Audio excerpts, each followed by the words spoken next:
Hello, YouTube. It's your boy GCTV. Sorry for being loud. Alright. GCTV. I moved it because I was watching Spider-Man 2, which I'm actually going to get to after this video. I'm going to try to get back in the groove of things. Obviously, I went to my hometown to watch a basketball event, big basketball event, a bunch of some of like the top high schools in the country. There were like 3 or 4 top 20 teams in the country that came and played. I went with my friends and some kids we know from college there, and that was a blast. Absolute blast. Totally worth it. Obviously, you guys didn't get any content this weekend. That's my apologies. I figured I'd just take the weekend off. But here we go. We're going to catch up Friday, Saturday, Sunday. Now, Sunday, the game between the Thunder and Trailblazers. I don't really feel the need to talk about it because it wasn't a good game. And, well, it's the fucking Trailblazers. Who cares? But we have a couple of games from Friday, a couple games from Saturday I want to get to. So let's get into it. We're going to start actually speaking of the Blazers. Let's talk Blazers Hornets. Some of your teams might get a couple of games covered on here. You never know. But Anthony Simons scores 27 points as the Trailblazers beat the Hornets by 5. This is their fourth straight victory.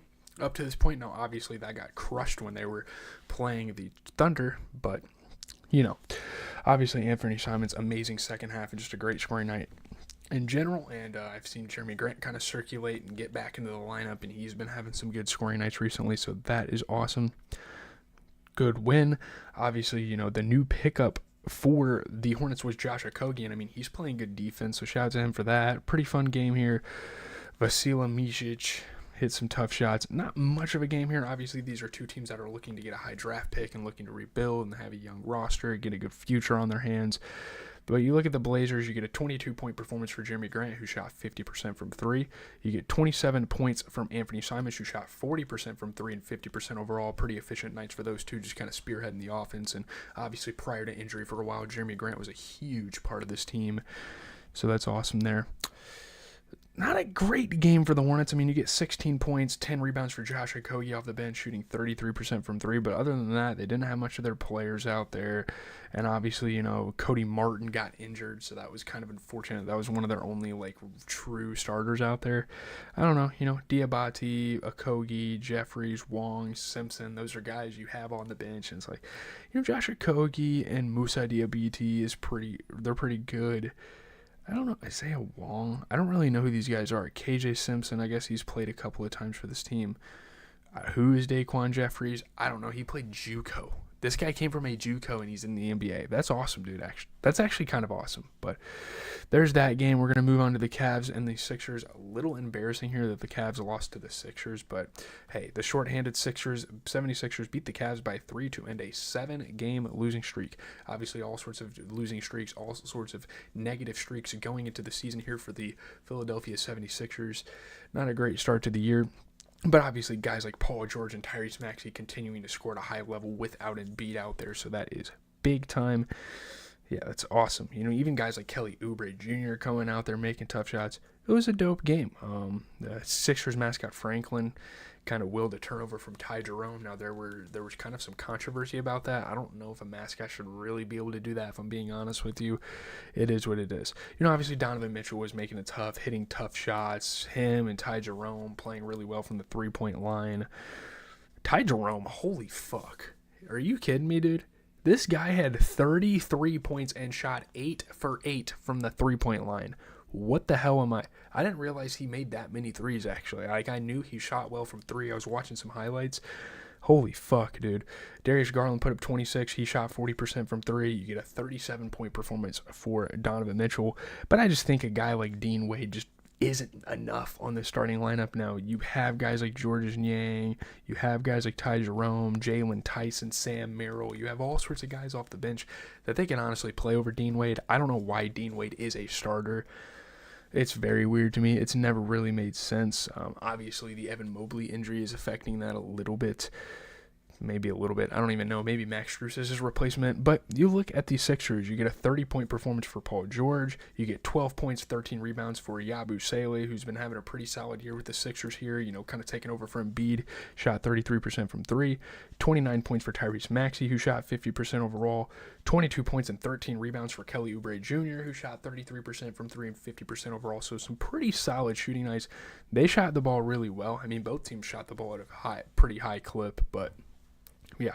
Shout out to the Sixers. We are going to move to the Saturday games, and we are going to start with the Heat and the Nets. Shout out to Vince Carter for the jersey retirement. That is kind of like the main event of the video, as you can see by the thumbnail. Shout out to him, absolute legend. He's had his jersey retired with 2 franchises now, and very much deserved. He was not really a journeyman, but to an extent. Tyler Hero and Bam Adebayo lead the Heat past the Nets by 9 on Vince Carter's jersey retirement night.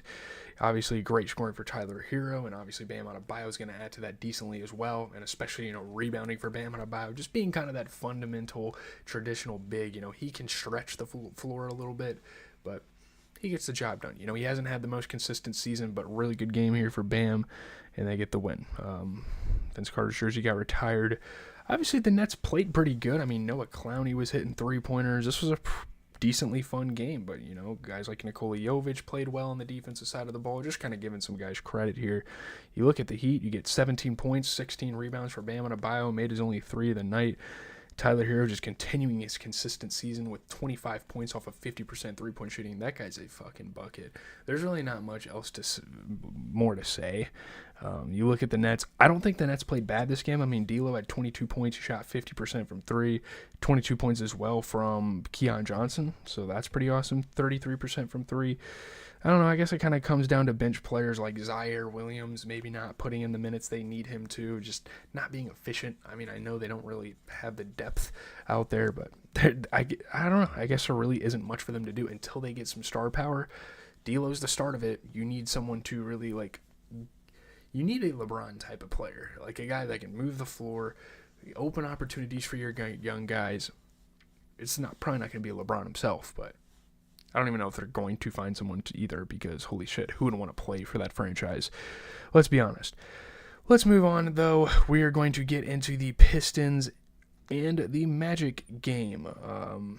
You get Franz Wagner and Paolo Banchero scoring 32 points each in the Magic's 8-point win over the Pistons. Obviously, Franz Wagner and Paolo Banchero are officially back in the lineup, so the rest of the league better be fucking scared, because they're going to be everyone's going to be shitting their fucking pants, because it's one of the best scoring duos in the NBA.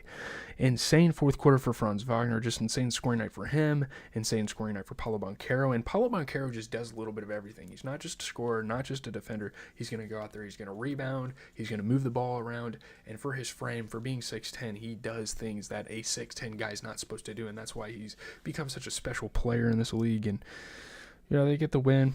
Jonathan Isaac hit a 3. Pretty fun game, though. Bickerstaff got 2 straight techs and got ejected, so maybe that kind of took the mojo away from the Pistons. But, yeah, Franz Wagner, 3-pointers buried. Isaiah Stewart, he's going to get heated. He's kind of got some fucking anger problems. He's known for that. But looking at the Pistons, first of all, Cade Cunningham. I don't really want to talk about the All-Star list. I don't want to give my list. I don't really do a whole lot of NBA-themed videos anymore. I kind of just do the supplemental content with the recaps. But I will say Cade Cunningham probably should have been a starter over Donovan Mitchell, and honestly, LaMelo Ball should have been a starter. I don't know. Can't let them all in, but really all they had was Cade Cunningham in this game. 35 points, 11 assists. No one else was really up to much. Tobias Harris, I don't even know what the fuck this guy is doing anymore on this team. He's a vet. I know they kind of brought him in to lead some of the young guys forward, but he's just not that great. And you have options like Ron Holland II, Isaiah Stewart, Malik Beasley, Marcus Sasser. You have all sorts of these different bench options. Why do you even play Tobias Harris? I don't even know. Maybe this isn't the team for him. I think he was doing fine on the Sixers for what it's worth, but what the hell? Who knows? You look at the Magic, you get 32 points out of Paolo Banchero, who shot 50% overall. You get 32 points for Franz Wagner, who shot 50% from 3. Solid game for Wendell Carter Jr. He had 11 points, 11 rebounds, so that's awesome. Those 3 pieces kind of coming together and playing some good basketball. I think we have a couple more games. There were a lot of games on Saturday. I didn't watch too many of them, but we are going to get into the Rockets and the Cavs, because these are 2 high-tier teams in the NBA right now. So, Amen Thompson has a triple-double as the Rockets beats the East-leading Cavaliers for the second time in a week. They win by 4. My goodness, man. Amen Thompson. Second career triple-double. Just doing a little bit of everything. Amen Thompson is a guy I've been watching all year, and he has been developing into an amazing player. Guys like him, guys like Alperen Sengun, so versatile. yeah, Alperen Şengün, Jalen Green, just putting the ball in the hoop at such a high level. This is fucking awesome.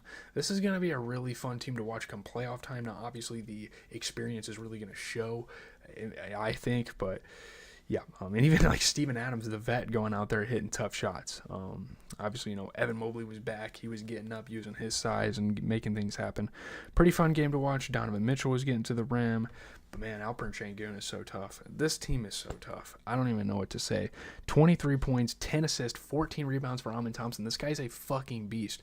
Should he be most improved? I don't know if you can necessarily say that about a second-year player, but dude, he is special. 26 points for Alperen Şengün, who shot 50% from 3. 20 points for Fred VanVleet, who shot 67% from 3. 26 points for Jalen Green. I mean, this team is fucking stacked.